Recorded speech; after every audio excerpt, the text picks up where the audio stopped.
Hey guys, welcome back to Vertical Momentum. I'm your host, Richard Kaufman, also known as the Comeback Coach. Guys, we're going to be talking about some of the best things I love talking about: money, fitness, and mindset with my new friend, Erin.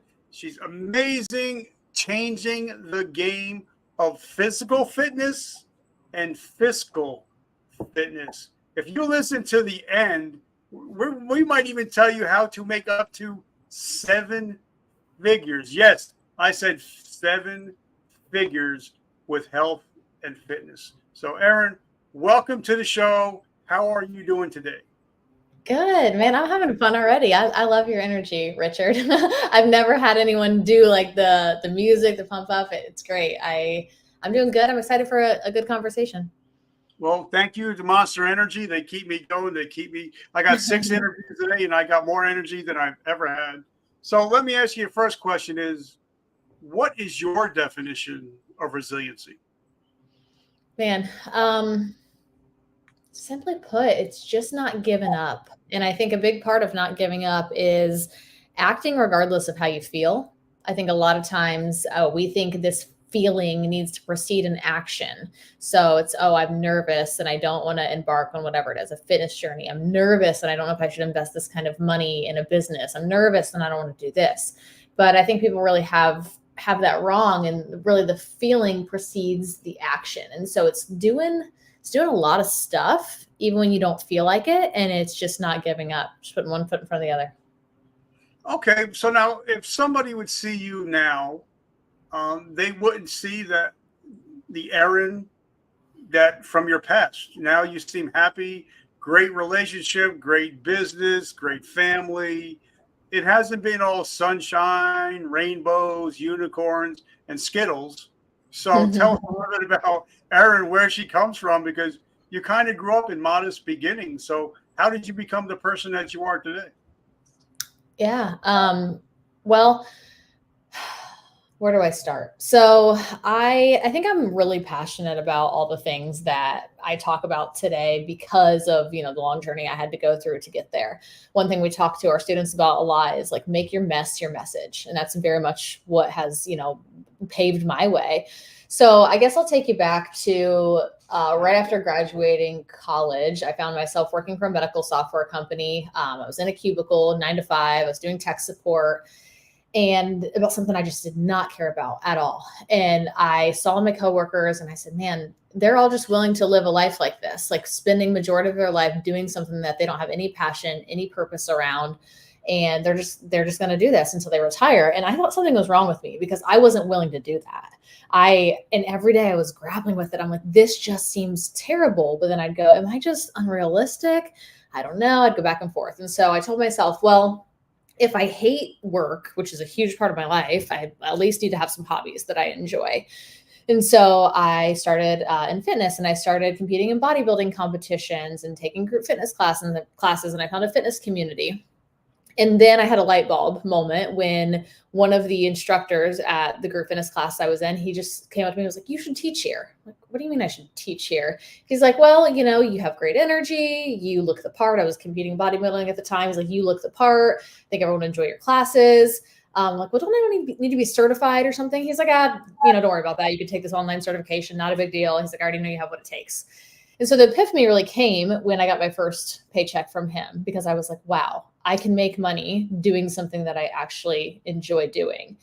And so once I got a taste of that, I wasn't willing to give that up. So fast forward a few years, I started helping people here and there, personal training. I was making it work in the mornings and the evenings. And eventually I said, you know what, I'm going to take a leap. I'm going to quit my corporate job. I'm going to do fitness full time. And I started dipping my toes into online fitness, which this was 2012, really before online fitness coaching was really a thing. Now there's a lot more people in the market. People would argue it's saturated. It's not saturated because there are so many more people who are obese and so many more people who need help than there are professionals willing to help them. But anyway, I started that in 2012, 2013. And around the same time, I also opened a gym. The gym was fun. It was great. What wasn't great about it, it was like the 10% profit margins, a lot of overhead in a gym. So I was scaling the online model at the same time. and really went all in on that. So really enjoyed that. Helped about 3,000 people transform their lives through fitness coaching, build a team, scaled that business to 7 figures. Made a lot of mistakes along the way, which I'm an open book. I'm more than happy to, share any of those. And then got really passionate about the business side of things. I said, man, I've been able to scale this business, and I know I could help a lot of other fitness professionals do that. And so I slowly started to do that, which is how our current company was born, IFCA. But I'll stop there for any questions, anything you have, because there's a lot of things in between. There's the abridged version. Well, like I said, I've been in the health and fitness industry I was in it for 32 years. The first books I ever picked up was, and I was 7 or 8, anatomy, physiology. Mm-hmm. I was totally hooked into the bodybuilding scene. Several of my friends on my friends list are several Mr. Olympias, Mrs. Olympias. Very cool. So who were some of the people that inspired you to get into, because, there's one thing when you're looking at, Muscle and Fitness and Muscle Mag and all that, until you start seeing the work that these people put in. Yeah. And people don't realize when you're bodybuilding and you're on that stage for that 10 minutes, you're the weakest you've been all year because you've been counting macros, no fat. So take us into the backstage of what bodybuilding and fitness is really like. And it's not just that 10, 15 minutes on the stage. Yeah, absolutely. I was just thinking about this, and I was writing some content around it because I competed between 2012 and 2014. And it was before we knew a lot of things we did now. So I did every dumb thing ever. Like, I just followed very low calorie diets, tons of cardio. I wrecked my hormones. It was really back when we didn't know much about women's health. And so women were treated like men, just smaller, but we have hormones and we have a lot of other things to consider and a lot of the other things at stake. So I competed, and then around 2014, I started to say, maybe this isn't super healthy, or at least the way I'm not doing it is extremely healthy, because I started to deal with things like acne and hair loss and probably underfunctioning thyroid and insomnia, just a lot of consequences from the way that I was just drilling my body into the ground. And so I said, I need to figure out a better, healthier way to do this. But but I had built a lot of I documented that whole journey. So I built a lot of I brought a lot of people along with me. So I really felt an obligation to go, well, I just showed all these people what I've been doing for years, and they're looking at me as a fitness authority, a fitness, a professional.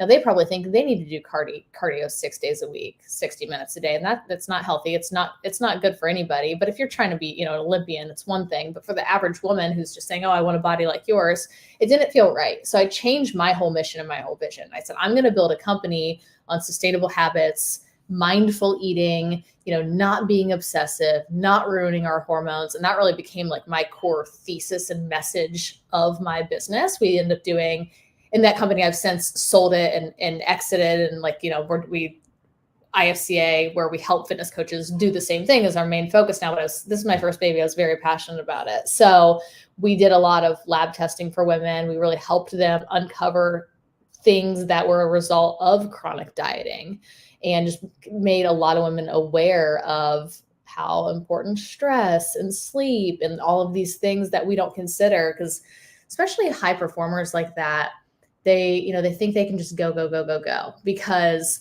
perceived stress in their mind isn't the same thing as actual stress they're putting on their body. So they're like, I'm fine, I'm not stressed. But it's no, you're not stressed in your head because you're tough, because you can handle it. But your body is telling a different story. So I think nowadays, if I were to compete again, I would have the knowledge to do it much differently. But I'm just also in a very different place in my life. I have a 1.5-year-old. We're trying to get pregnant again. It's not very conducive to making babies when your body thinks you don't even have enough body fat on it to survive yourself. But yeah, it's a rabbit hole from the outside looking in. If someone that I loved came to me and said, hey, do you think I should compete? I might be a little reluctant to say, yeah, I think that's a great idea. On one hand, it teaches you a hell of a lot, so much discipline. I think a big reason it's kind of who I am, because I did that for a few years. So much discipline, so much consistency. But then on the other hand, it's a very slippery slope between what's actually healthy, and it can form some really bad and sometimes like lifelong eating habits for people. All right. So, but, like I said, I have several friends that won the Mr. Olympia or are former Olympia competitors. And then I have several female, like Linda Murray, friends of mine that they competed, they've won. But it seems like most females, they stay in shape. But I see a lot of guys that competed on the Olympia stage, and they look like Joe from down the street. Yeah. They got the gut now. They don't even look like they were ever in the Mr. Olympia. Why do you think that is, that the women stay more lean or stay more in shape than the men's competitors do? Yeah, I'd be curious to know, like, over what time horizon that we're talking, because I think you can, and all I'd also like to define in shape. Are we talking about staying in contest shape? No, but I mean, just walking around to look like you used to be an athlete, right? I know, like several Olympia guys, like Paul Dillette. I mean, he walks around, and you're like, "Did you even work out, bro?" Yeah, it's like what happened? Yeah, right? To be honest, I actually know. But it seems like a lot of the females, they kept themselves not in competition shape, because nobody can do that, but they kept themselves healthy wise when they're walking around. Yeah. Well, it might come down to the motivating factor behind why we're ever getting on stage in the first place. I think if you were to poll 100 women, 100 men, I bet women have more intrinsic factors for it. I'd be willing to bet that the men were a little bit more competitive and like wanting to win. And then they may have felt like I conquered the thing, and that was like my motivator all along. So then they don't have the motivation to keep going. But I mean, I've seen a lot of women too, who same thing. And the reason that they tend to fall off track is because a lot of what they were doing was unsustainable to keep. So then you have this like metabolic rebound and things. And then usually after a year or two, you find yourself back towards baseline, but it's like you swing the pendulum one way, it swings back the other way. And then you kind of find yourself in the middle from what I've seen. Okay. So then, because I used to be on supplements, when you started to get off supplements, did it take you a while for your body's natural systems to get back into place? For me personally? Yeah. Well, I actually was always a natural athlete. Like I was never a professional or anything like that. So luckily I didn't have that like working against me. For me, it was just extreme cardio and dieting. And yeah, like even just doing that and pushing my body in that way, it probably took a solid 2 to 3 years before I could eat at a like what my maintenance should have been was just probably like 2,100 calories, where I could comfortably eat that and not gain weight. And then do a reasonable amount of cardio and like find myself back in a metabolically healthy place. Okay. Now, because, you said you've had over 3,000 clients, and I'm sure some of them probably competed, played professional ball and stuff like that. And there's something called body dysmorphia out there. And a lot of people don't even know about it. Like when I used to walk around at 240, 260, jacked, I mean, I felt like I ruled the world. And then when I got off supplements, I lost a lot of it. And I kind of, my self-esteem went right down the shitter because I wasn't walking around in competition shape. So have you noticed that a lot of people that have that elite level, how do they go back to not being at that elite level? Yeah. That goes back to kind of what I was saying about if someone were to come to me who I cared about today and said, do you think I should do this? That's one of the biggest things that women really struggle with who are competing. I'm sure men do too, but having coached mostly women, I can speak to that. You see yourself in this elite shape. And I remember that too. And it's also, it requires an obsessive amount of focus to get to like, as a woman, 12% body fat, as a man, 5% body fat or whatever. You have to be thinking about it every minute of every day almost. Like every meal, every action is, all right, I need to get leaner. I need to get leaner. You're looking in the mirror. You're lifting up your shirt. Every time you walk past one, it's just this constant noise in your head. I need to get leaner. I need to get leaner. It's like one sole mission until stage deadline. And so it's really hard that as soon as you step off the stage to get that obsessive voice that got you there, it's really hard to get it out of your head. So you have the same lens of judgment and you're, even after the competition, you're going, oh, I need to get leaner. I need to get leaner. But then the reality is that you don't. but then you're judging yourself because you're comparing yourself to your old self. Unless you've been through it, it's so hard to explain, because this is something I would have to warn competitors of. And eventually I stopped coaching competitors because I'm like, I just don't feel like I'm doing the right thing. I felt like I needed to shift to like the people who'd been through competing and now had some like collateral damage as a result of it, or even crash dieting, not just competing. But I remember having to really warn women before the show, hey, look, you're going to gain some body fat. Like I want that to happen. You're going to have a big emotional reaction about it. You're going to think you're fat. I want you to still take pictures every day, because in a year from now, 6 months from now, we're going to look back at those pictures and you're going to laugh about how silly you were, right? For ever thinking you were fat because you're 4 pounds above your stage weight. A lot of women get out of it. I think it just takes time. I think it takes time. Like, you have to have time away from obsessive dieting. You have to find joy in other things in your life. For me, I had a really fulfilling career and I was scaling a business. And so after 2014, I was kind of like, that isn't like this other thing, helping other people brings me a lot more joy than being obsessed with whether I have a 6-pack or not. So finding joy in your relationships, finding joy in your career, like things outside of it. Because honestly, if you think about it, like bodybuilding and just body obsessiveness, it's kind of selfish. It's really all centered around this thing we're building that doesn't serve really anybody other than ourselves. So if you can make yourself less selfish, and again, if you're in the bubble right now, you probably don't want to hear that, but if you can make yourself less selfish, life becomes a lot more fulfilling. And then you become a lot more accepting of your body too. I'm not saying like jump off the deep end and become a slob, because obviously I'm still in the health and fitness industry. But, really realizing when you've swung the pendulum to one end and just finding that happy medium. Like, I don't believe in balance in most areas of life, except for when we're talking about balancing of like women's hormones. Like nothing in life is good if your hormones are not balanced, because then you're not sleeping, then you're not performing well. And you usually don't have balanced hormones when you're on the extreme ends of the fitness spectrum. All right. So let's talk about, discrimination for a minute. Not black or white, but I remember when I would go to a party and I'm bringing my chicken breast, I'm bringing my rice, and people are all looking at me like I'm stupid, because you're bringing in, your own cooked food, but they're sitting eating ding dongs and Twinkies and nobody's saying anything to them. Yeah. So it's kind of weird when you're trying to be super healthy. People look at you like you're totally weird, but they're not looking at the person that's eating Twinkies and Ding Dong and downing a 2-liter Pepsi of Mountain Dew. You know what I mean? Yeah. So how did you deal with that when you were in your competing phase, and then when you and I used to have to talk to clients.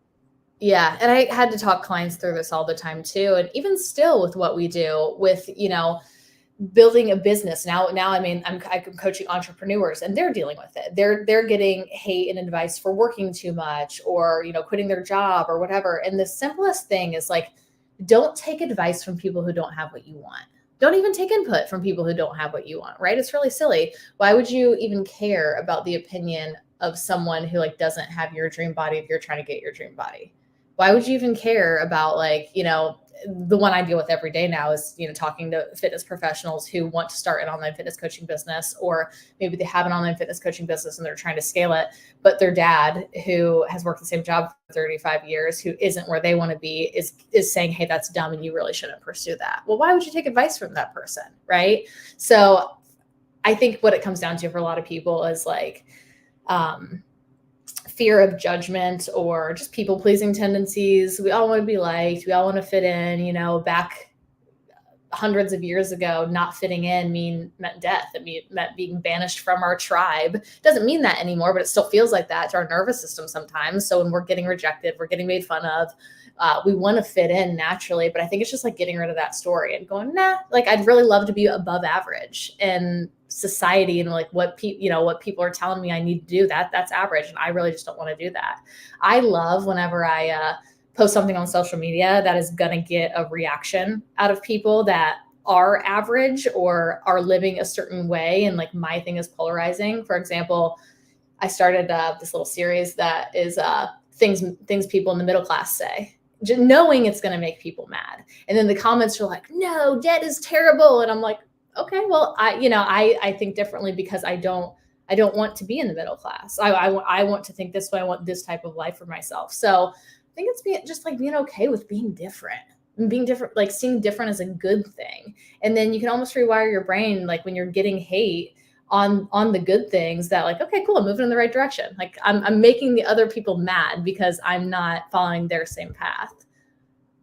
And like my friend Todd Seller, one of my best friends, he has a company. It's called Wired Differently, and I know that I'm wired differently. I'm not like everybody else, and I believe God made me to be different. I'm not made to be like everybody else, and that's okay. But you'll also see cousin Joe down the street watching everything the Kardashians doing. That's okay. But when they see you trying to succeed, oh wait, hold on, you shouldn't be doing that. I was like, wait a minute, pick a lane. Either you're supposed to follow somebody that's doing the wild thing, or I'm not supposed to be doing it. Pick one, right? Do you ever see that? It's like, you see people that want it. They follow people that are successful in the music industry. But if you say, well, I want to be successful in the music industry, oh, you can't do that. Yeah. Well, usually it's a projection. It's because like you doing it would mean something about them. So that you doing it would mean like that they could also do it, but then they have to admit that they aren't doing it. So usually it's like this thing that most people, they're not even realizing they're doing it, but it's this subconscious thing to stay on the same wavelength as other people. And I see it happen, it goes back to weight loss too, but like I see it happen all the time where I'll just give you an example. I was working with a woman once, and I could not like break through to her because she would always self-sabotage when we got in like this 10-pound range of her goal.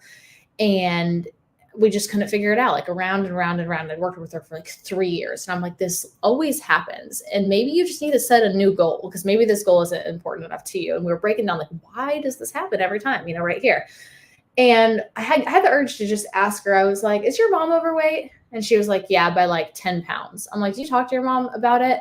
She's like, kind of here and there. But basically what she got to was like, if she lost these 10 pounds, it would make her really unrelatable to her mom, because her mom's dealt with the 10 pounds all the time. So her subconscious was holding her back from hitting a goal because it was going to make someone else unhappy because they didn't hit their goal, which is why it's like extremely, extremely important. Like the people that you choose to have in your circle, because that kind of mentality, like whether you purposely go, oh, this person thinks this way and they're my best friend, so I'm going to think this way, whether you purposely do that or not, you are doing that. You're borrowing the beliefs and thoughts of the people that you're around. And that's something that's turned my whole life around. I mean, even a year ago, now we're at 2 million downloads, but even a year ago, I wouldn't be able to have you come on the show, to have one of the actors from Cobra Kai coming on Friday, to the drummer for Def Leppard coming on next week, if I was thinking like everybody else thinks. Yeah. And start thinking, well, so I started, like, my mentor is Mr. John Lee Dumas, and he's got the #1 entrepreneur podcast in the world, and he's writing the foreword to my book. But if I didn't reach out to him and say, teach me, mentor me, show me, because you have to get in proximity of those people. Yeah. But I see a lot of people, they'll invest in a $1,200 cell phone, but they won't think about investing $1,000 into getting a mentor that's going to help them make $100,000. Yeah. It's that absolutely. Like you said, it's the BS that they tell themselves, their belief system. Yeah. It's, and you don't know what you don't know, right? I know for me, and podcasts are such a great place to start. I love podcasts for this reason, because a lot of people, they feel like they're stuck by like their location. They're like, I live in a small town, so these are my friends. I don't have those kind of people around me. Or they just don't even, like, they don't know what they don't know. They've never met an inspiring person. So for me, podcasts in some way was kind of the gateway to go, oh my gosh, I remember listening to Lewis Howes' podcast, and then I went down a rabbit hole of self-development. I'm like, gosh, this makes a lot more sense than everyone who's complaining about their jobs and, just like has this mediocre life and they're just complaining about it. I'm like, there's, a whole set of people over here who are willing to invest in themselves and improve themselves and think differently and read self-development books and be an entrepreneur and work on their bodies. And, they're all about growth. It's like, that feels way better. And so that is what got me going. I bet there's some of those people in real life. I bet I just need to find them. And I'll never forget, like, the first one who kind of set the expectation for me. This guy, his name was Joel. He just took me under his wing. I was coaching his wife. And for me, like, the avenue that I really chose to pursue growth in the most is entrepreneurship and building wealth, because wealth for me meant security and generational wealth. And like, it's just the life that I wanted. And so I came from very, very humble beginnings. I'd never met anyone who really built any type of wealth. But until I met this guy, Joel, and I remember him sitting down with me, talking to me about my business and speaking belief into me in a way that, like, I didn't understand the conversation we were having at the time. I remember him looking at my business, which I thought was doing amazing. He was kind of like, yeah, this is great. Like, you're making all these mistakes. You got to separate this. You got to do that. And he's like, but this could be a big thing. This could be huge. And I just like, wow, okay. He thinks differently. He just like raised my glass ceiling.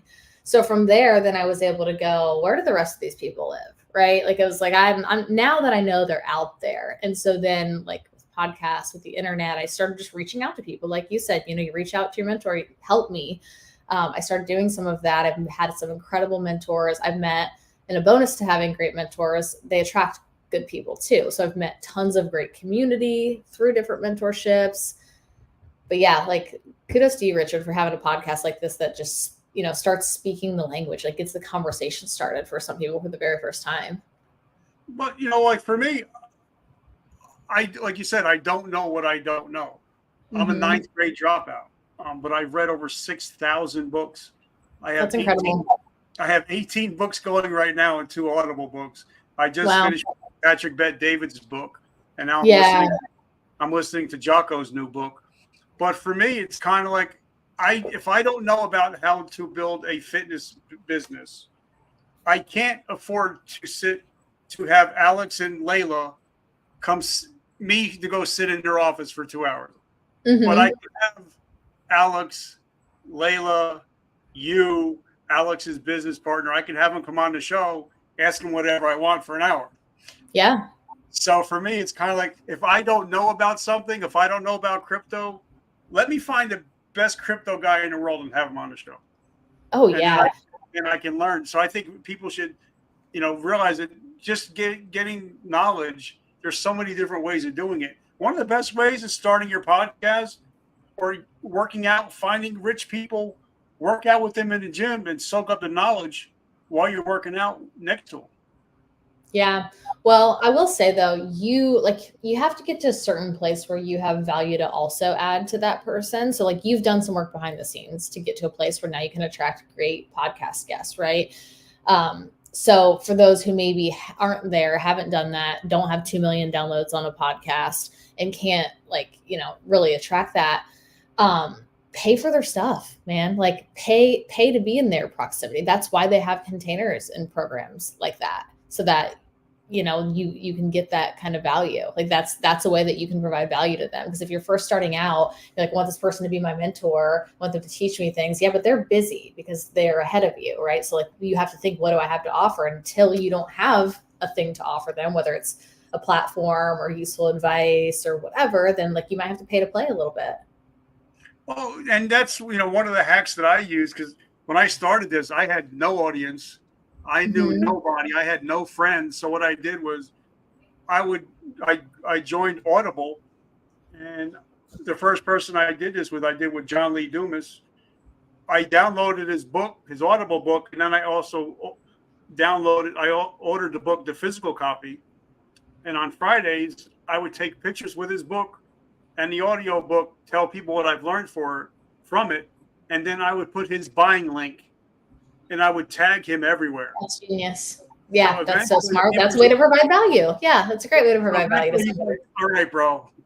What do you want? And I'm like, nothing. I just want to let you know that you provide me value. So I just wanted to provide you value. And it doesn't take a lot. It doesn't cost a lot. It doesn't cost a lot to reshare somebody's profile. Like, once we knew what we were coming on, I followed you on LinkedIn, Facebook, Instagram, YouTube, TikTok. And I'm going to share your stuff because that's what building relationships are all about, right? Yeah, absolutely. It's a great reminder for me. I'm very in the business bubble these days. And I used to be so much better on social media and making relationships and being on there. Now with a big business and a small kid, it's gotten harder, but it's so important. All right. Well, so before we even get started, I want to thank our sponsors.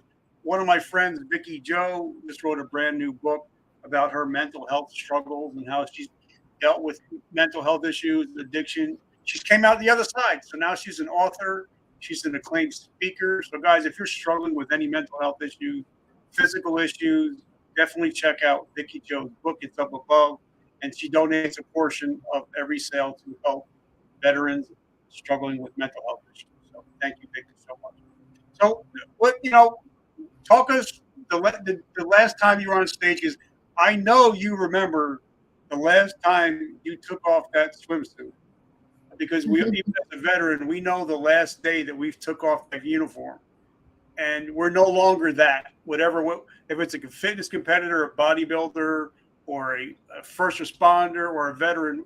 Once we're no longer that, then we had to figure out we got to reimagine and reevaluate our life to revolutionize ourselves. So what was that like? And what was the moment where you looked and like, it's over.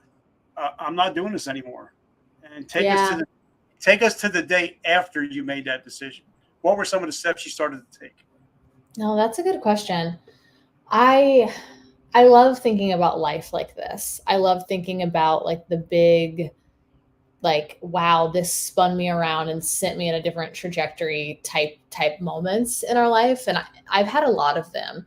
Um, I don't want to say stopping competing was not significant for me, but it was just 10 years ago now. So that's a little bit like a chapter that, like back then. But if I can take myself back 10 years, I do.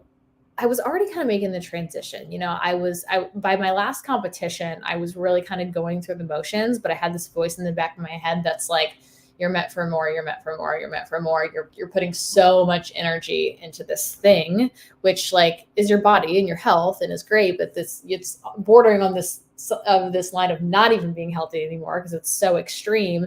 And so it was like when I had that realization, it was like you've got to quit. Like you're not stepping on this stage anymore to like for the sport.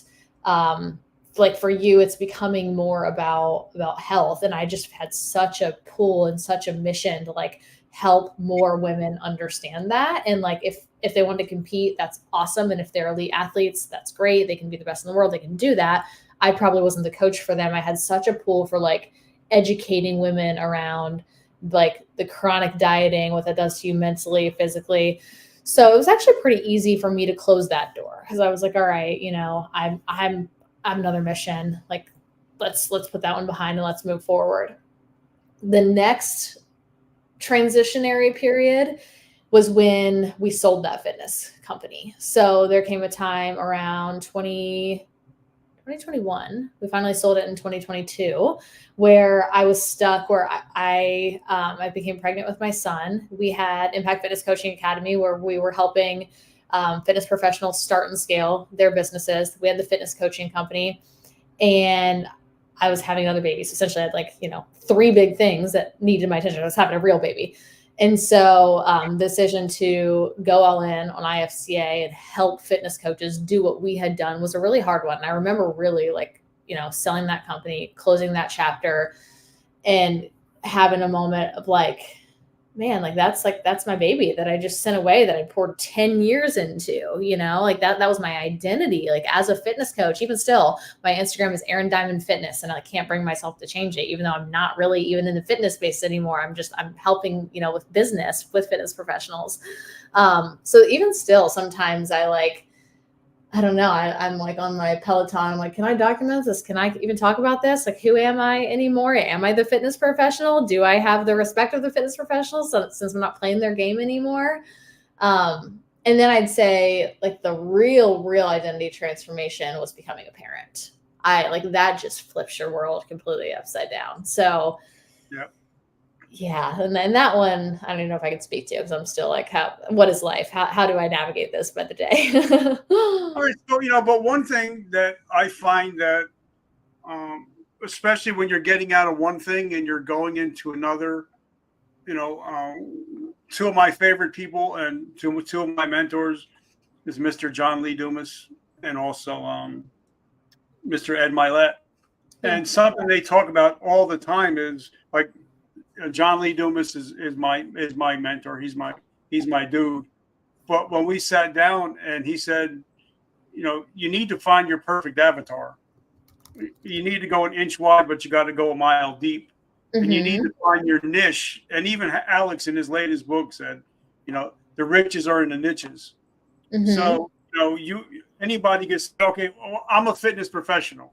Well, what does that mean? Because, even Jim Rohn said, if you're talking to everybody, you're talking to nobody. Yeah. So you niche down to females, which cut off half the demographic. But then you also have been able to specialize in that one niche. And I believe focus means follow one course until successful. So talk about niching down until it actually hurts. Yeah, I love this conversation. So, and if we're talking about fitness professionals niching down, the market has evolved so much in the last 5 years. So actually niching down used to be really great advice. And we took that as like, okay, so busy women, I help busy women. But I'd argue now that that advice is a little bit tough and a little bit outdated, because whenever there's low barrier to entry, there has to be high innovation. And there is very low barrier to entry for people to enter, and say, I'm an online fitness coach. Like, you don't even have to be certified. It doesn't matter. Put it in your bio tomorrow and you can do it, right? Unlike becoming a lawyer, like there is a lot of barrier to entry, which means you don't have to innovate a lot. The law is the law. So as we talk about niching and what works in business, we've shifted from we need to help a certain person to now we need to help a very specific problem. So if you think about how do I craft an offer that stands out, that's a better question than what should I niche down to? How do I craft an offer that stands out? 3 questions that you should ask yourself. It should be, what problem do I solve? What result do I create? And how do I solve it in a way that's different than what my prospect has tried and failed at in the past? If you can do those 3 things, that puts you in a market of one. Because the person who says, hey, I'm a fitness coach and I help busy women. Okay, cool. A lot of people do that. I'll pay $100 a month for that. But the person who says, I help, let me give you an example here. I'll give you a really good example of a refined marketing statement. The person who says, I help women who are over 50, who don't have a lot of time to work out, who only want to work out 2 to 3 days a week for 30 minutes or less from home, and heal their gut because of, years of chronic dieting and this and this and this, that gets people to go, man, it sounds like you're speaking exactly to me. I want to hop on the phone with you. I want to see what you have to offer. And that market of one takes you out of comparison of, well, this other coach does this, but they do it for cheaper, because you don't want to be in a race to the bottom when you're talking about a service. Preach. Yeah. Preach. Trust me, you don't want a bunch of clients that are low paying. They don't get results, so it's not good for them. So you want to ask, how do I increase the value of the thing? Well, you have to, it's kind of paradoxical because nobody values it until they buy it, but you have to display the value before they buy it, right? So you have to solve a problem in a way that justifies why they've tried and failed in the past. So it's so much more than just niching these days. Niching worked in 2016. You could show up and, in fact, when I started in 2013, I could just show up and say, I'm an online fitness coach, online fitness coaching available. And it was a new vehicle. So people would go, awesome. I want to do it online. I don't want to do it in the gym. Now they have 40 people on their feed saying, I'm an online fitness coach. And so they're shopping differently. They're saying, well, what makes you different? And I'm looking for the cheapest one. So it's so much more about crafting an offer that, this is a Hormozy thing, crafting an offer that makes people feel stupid saying no to. Like, it's so irresistible that it's a no-brainer. They have to say yes. And that's something that even, Russell, my brother Russell Brunson talks about is people that pay attention. Mm-hmm. Where if you give me a free gym membership, I ain't going. Yeah, but absolutely. If my wife sees $100 coming out every month, she's gonna be like, "Hey, listen, fat ass, either you go or we're going to cancel the membership." Yeah.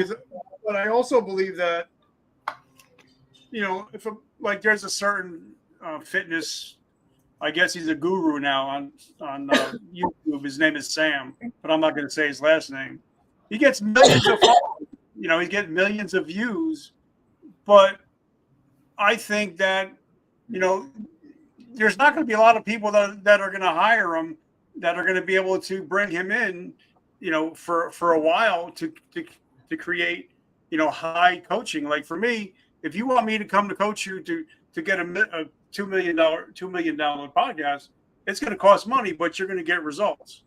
Absolutely. Where, you can pay one of those online fitness coaches $40 a month, and you're going to get the same plan that Aunt Judy down the street, that cousin Carl down the shore. You're all getting the same plan, no matter what body fat, how old you are. So, and we'll talk about fitness, then we'll go into entrepreneurship. But what makes you, if you're looking at the 40 different professionals, I'm using quotes because anybody can get an ISSA certification. Right. I got like 5 of them. Yeah. So, but what makes a good professional and not a not so good professional? Like me, if I can say I'm the greatest podcaster in the world, but if John Lee Dumas or Russell Brunson, Dean Bilyow, they say he's good, he's the man, then he's the man. So talk about that as getting social proof, but also putting in the work to make sure that you are who you say you are and you do what you do. Yeah. Well, I think first we'd have to define success, I guess.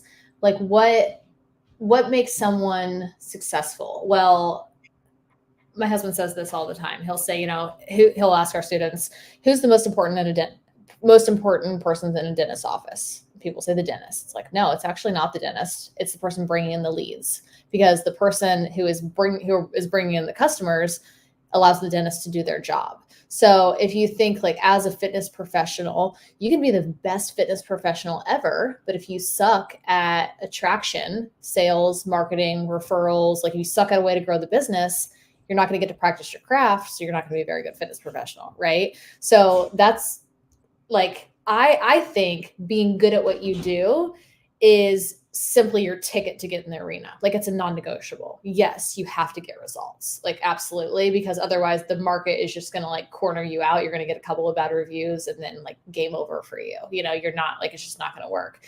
But let's assume that you are really good at what you do. You do give a shit about people. You do, get results. You know what you're doing.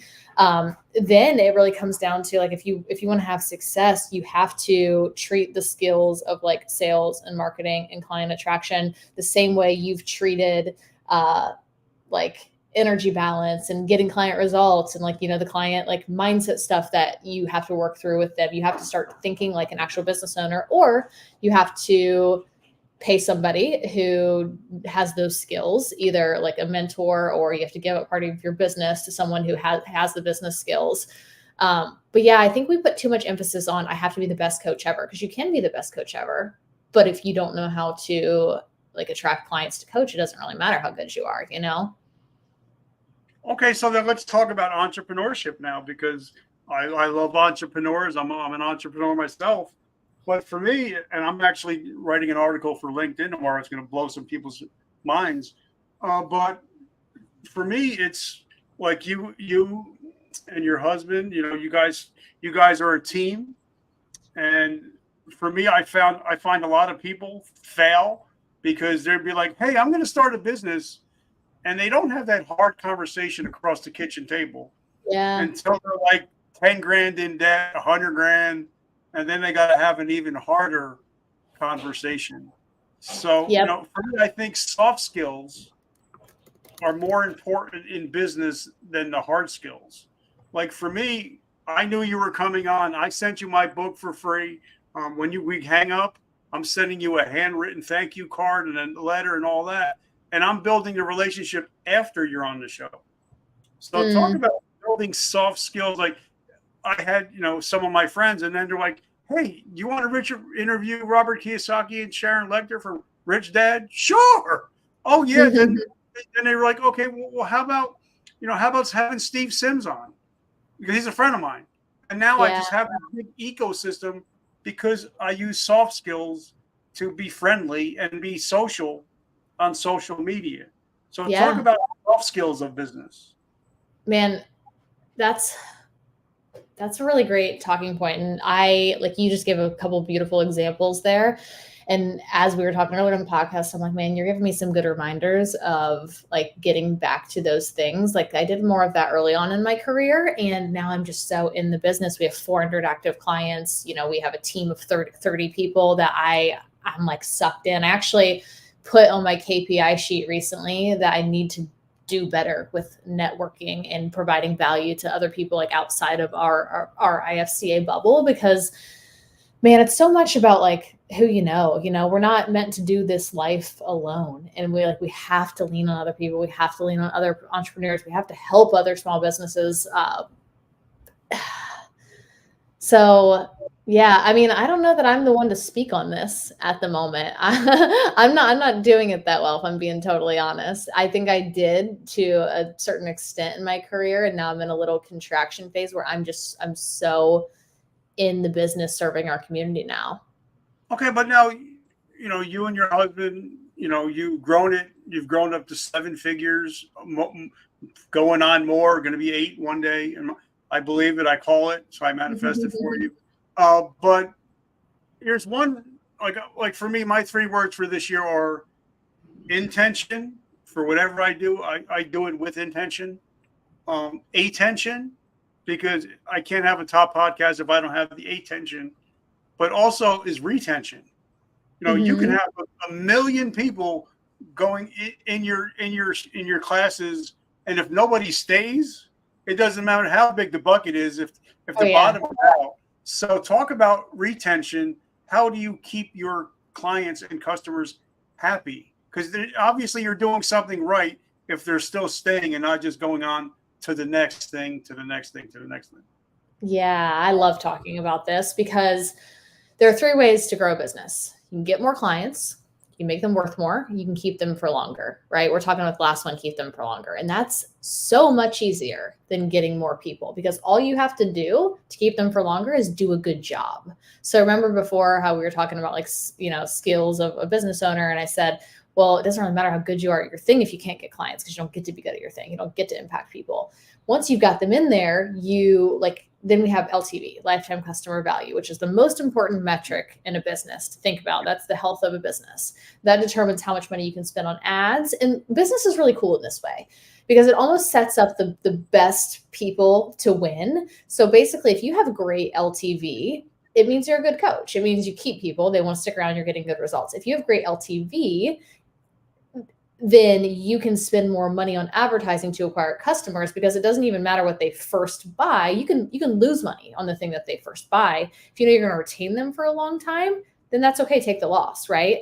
But although I don't like taking losses, I like to make money on acquisition for sure. And I want our students to make money on acquisition too, but still it's the game of business, right? So then you can pay for advertising, you can feed people into the thing, and then you can have greater longevity. You know what Starbucks LTV is? Any guess? No clue. $25,000, which to me is mind blowing. It means like the average person that they get hooked on Starbucks will spend $25,000 over the lifetime. So what does that tell me as like a fitness coach? Well, that tells me that if Starbucks can have an LTV of 25 grand, I mean, what you offer as a fitness coach is so much more valuable than that, right? It's literally life and death what fitness coaches do in some certain circumstances. Like we're talking about preventing lifestyle diseases, we're talking about hanging around longer for your children, we're talking about confidence, we're talking about feeling better. Like that's coffee, coffee that people are willing to pay $25,000 for over their lifetime. So just realizing that metric is extremely important, and not like kind of losing sight and getting too excited about the next person coming in your door. A couple quick ways, like just small tidbits of things you can do to maximize LTV. In a fitness offer, just get tactical for just a second. What we teach our students to do, we have a front end offer that we teach them to do that's a shorter duration. Get them a quick result, get them a quick win. So usually bring somebody in for like 90 days. Because if you tell them that you can solve a problem in 90 days, that's way more appealing than, hey, I can solve your problem in a year or 6 years. Think about it this way. If there were two dentists, I keep going back to the dentist example for some reason, but there are two dentists and one dentist says, hey, I'll pull your tooth and it's going to take 90 minutes. And one dentist says, I'll pull your tooth and it'll take 90 seconds. Which one are you going to pay more for? Well, the one that says 90 seconds, right? I don't want to sit in the chair and go through pain. We all think that way. So if you're making an offer that's, hey, I can help you with this problem in 90 days, and Joe Schmo is saying, I can make you an offer that I'll help you with it in a year. If the year's more expensive, we think small-mindedly and go, well, a year is more valuable because it's more time. No, people value their time. The thing that is less time is actually more valuable to them. So we teach our students to go short duration on the front end.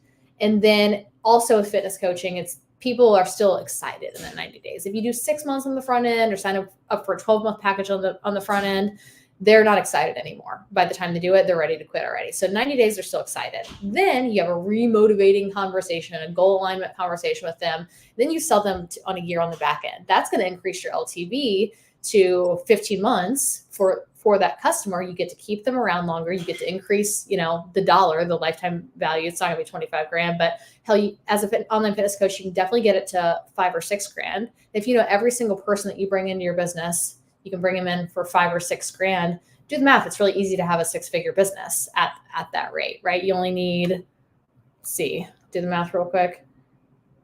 To make 100 grand divided by 6 grand, you need 17 clients to have a 6-figure business at that place. So it's thinking, how do I add more value by the things we were talking about earlier? What's the problem you solve? How do you solve it in a way that nobody's ever solved it before? Who do you solve it for? And then really just doing a good job and keeping your people. Like those, I love that you went from niching to LTV, because those are two of the most important things to think about. And for me, because I was with GNC for, like I said, 30 years, and somebody would come in and buy a energy drink every day. And my friends would be like, but you're not making a profit on it. You're just breaking even. I'm like, yeah, but when Frank has a problem, and we've been talking for the last year, mm-hmm. he trusts me because he knows, first of all, I'm not trying to upsell you right out the gate. I'm just trying to build a relationship. But when you're having a problem and your cholesterol is high and you might need a heart valve, guess who you're going to be talking to? Me, because I've been there for the last year, just providing value. Yeah. But I think another thing you don't really hear about is the value after the sale. Mm-hmm. Like for me, like once we hang up today, I'm going to handwrite a handwritten thank you card, send you stickers, and say thank you. And I actually have a guy coming up Monday, just because he's my #1 fan on Facebook. I send him a package for no reason. And I just like, bro, I just appreciate you. I'm grateful for you. And he's coming up to buy me lunch from like four hours away. So I believe that, what happens after the sale is more important than sometimes what happens before the sale. Like last year, we had to get a brand new transmission. It was like $7 grand. The next couple of days, we got a handwritten thank you card in the mail with $5 in scratch offs. That's cool. And it was the greatest thing ever. Little things do go. If we got to get an oil change, if we got to go get an oil change, guess where we're going? And I'll pay more for the oil change just because of the value that they gave after the sale. So talk about that after taking care of your customers after they cut that check and give you that first credit card statement. It's everything. There's a statistic that's like 60%. Well, so here's the thing. We're in a service-based business, so it's a little bit different. So for me, it's just ethical, right? We're then fulfilling. It's not like I fulfilled and then peace. So, but like for anyone who's in a service-based business, there's a statistic that is like 60% of the customer experience happens in the onboarding process. Not even in like what you're doing. It's like first impressions matter, right? So thinking about that, if you're thinking about, if you heard me break down that math and you're like, how could I charge $6 grand for a fitness client in 15 months? If you're thinking about that math, we got to make your offer more valuable. One of the ways to make it more valuable is that onboarding experience. If they're ascribing 60% of the, the value of what you're providing in like right away, like be on it right away. So something that we do inside of our program, soon as somebody comes in, we get them linked immediately with our onboarding specialist, and it's like a concierge service. We're not sending them an email with a ton of links and here's your Kajabi access and here's this and you can do it yourself. No, that's not why they just paid us. They paid us for help and accountability. So we're walking through every step of the process. Hey, here's the survey. Please fill it out. Okay, cool. Did you get into our community? Okay, awesome. Do you understand it? Okay. Do you understand like when your call is with your coach, blah, blah, blah. Like every single, step, we're making sure that they're like, they have a roadmap. Entrepreneurship's really overwhelming, and especially being dumped in a new program where they're told to do everything. We also send them a gift right away in the mail, like something to make them feel special. We do the same thing when people sign in again to like our legacy program. So like basically when we keep a client, we send them a gift. In fact, we send them a nicer gift. We usually have like a list of things to choose from and have them fill out a little survey based off what they like, and they forget they filled it out. So then they're always like, oh, this was so cool. How'd you know that I liked wine and wanted a wine decanter or whatever. But yeah, those little things, because people don't care how much you know until they know how much you care, right? So as a coach or as a service provider, that's the main thing that people want, is like they want somebody in their corner. And so if you've got that covered, like it's gonna cover a multitude of sins in a relationship. If they get upset with you over something that happens, you're a friend now. They know that you care. They're just gonna bring it to you and have a conversation with you. But if you don't have that relationship, they're gonna build resentment. So it's everything. Now, I had a friend, and he built a $2 million a year gym, which that's pretty much unheard of. And I think he had like a 60% profit margin. Yeah, that's great for a gym. I'm like, how'd you do it? And he says, just look around. And there's like 5 different people around, and they all had different colors T-shirts. And I'm like, what does that mean? He's like, well, one T-shirt colors for 3 months, one's for 9 months, one's for 12 months. And people are constantly walking up, how do I get that T-shirt? I like that T-shirt. Yeah. Like, that's a 6-month T-shirt. Okay, yeah. just sign me up for another 3 months. I want that T-shirt. But it's things like that, like you said, thinking outside of the box, especially nowadays, it's where you're going to become more successful, right? Yeah, we do. That resonated with me because we do something really similar at our events.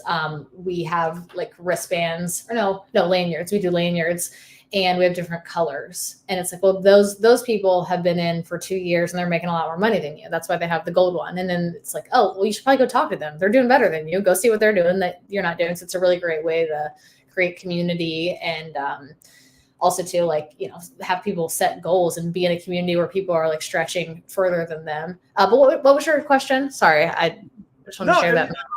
What are some of the things, because we do have entrepreneurs, and we do have fitness and gym owners. What are some small things? Because like even like Alex and Layla and their partner were talking about is the more value you create, you even said it earlier, the more you can charge. Mm-hmm. Like for me, if you sign up for my coaching class, you get me for 8 weeks. You get me to teach you hands-on. You join my Facebook group. You get access to people like Steve Sims, Robert Kiyosaki, Sharon Lecter. So I can charge a premium. Mm-hmm. But if I'm just giving you, okay, here's my ebook, I can't charge 5 figures for that. Yeah. So talk about that, is how to create more value so you can create more money. Yeah, absolutely. I get on the phone with people every single day, especially in the fitness industry. And we start, by seeing if we can help them. The best way to see if you can help someone is just listen to them. So we're asking, okay, what's your offer? What's your price point? Who's your ideal client? Do you sell them into anything in the back end? We're like walking through this.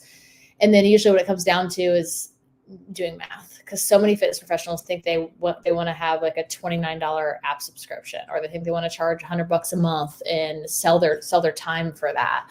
And you break down the math, and then it's like, okay, so if you do all this, you'll make $11 an hour. Or if you do all of this, you're going to need 200 clients to get to where you want to go. Just got off the phone with someone yesterday who she wanted to charge a certain amount. She wanted to do it a certain way. And I said, okay, so you're burnt out right now on the gym floor with 20 clients, but you want to create an online model where you'd have to have 200 clients.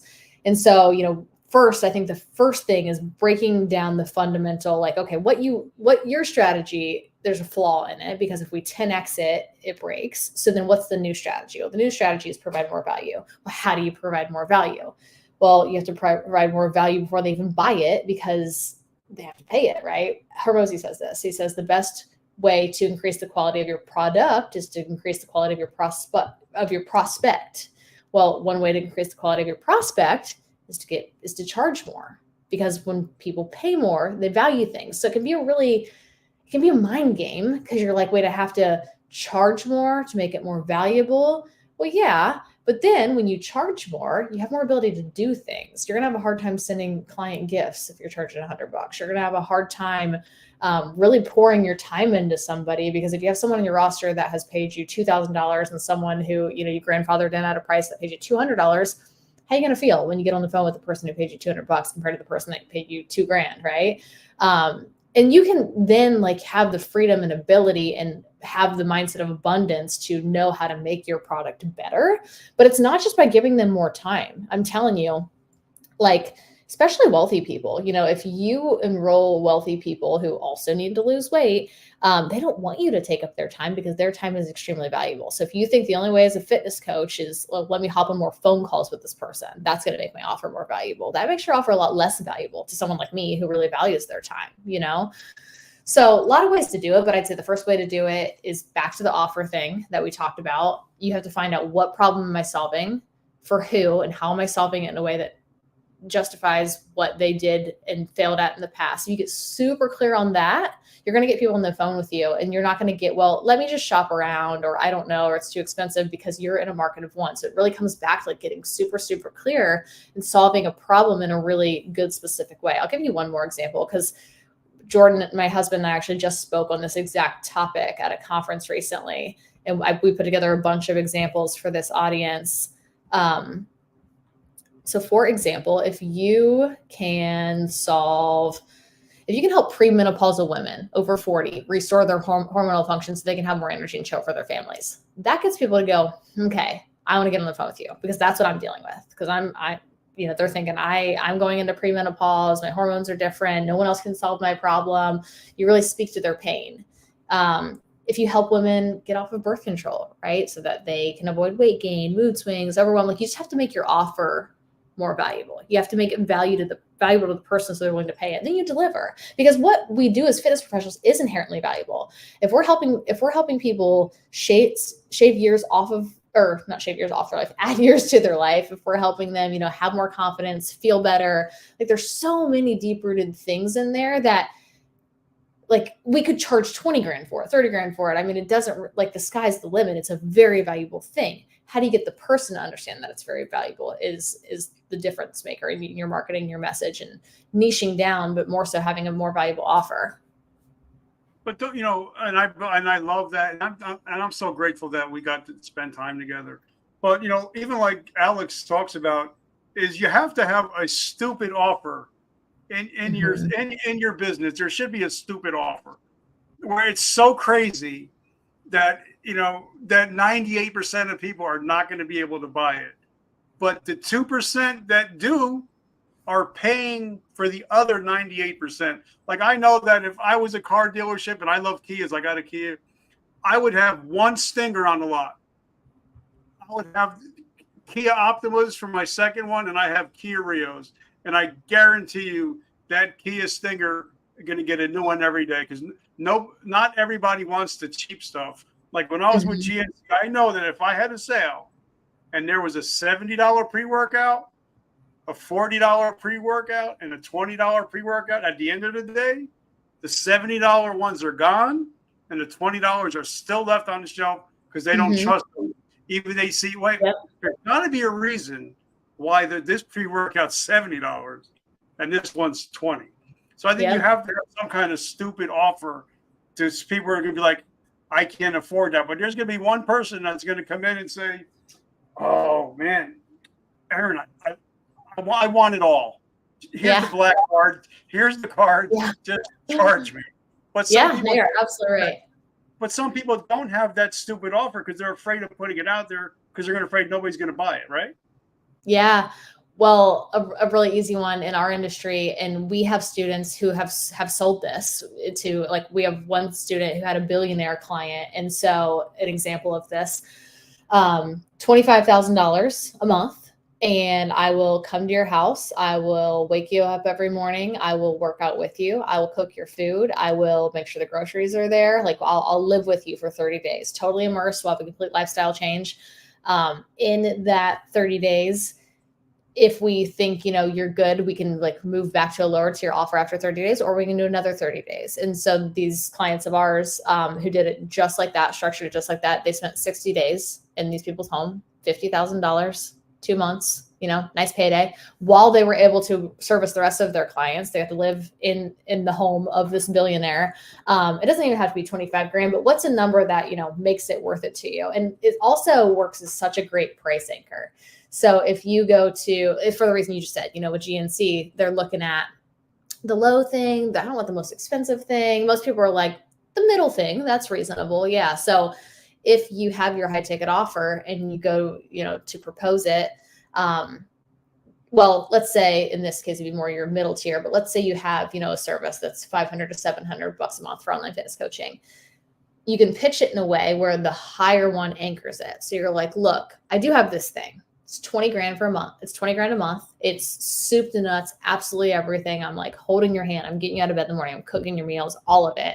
I don't think you need that necessarily, but what I think you do need is this. And then you just drop $25,000 price. So they're like, shit, anything less than that feels like more comfortable at that point. And it feels like, okay, I don't need all of it. I'm willing to do this thing. So yeah, I think that's great. We have a lot of our more advanced students start to think like that. And you're right. There is always one person that's like, yeah, that's what I need. And I value my health enough and I can afford it, and let's do it. Like I want that. My husband's that guy. He always wants like whatever's the best, just give me the best. It annoys me.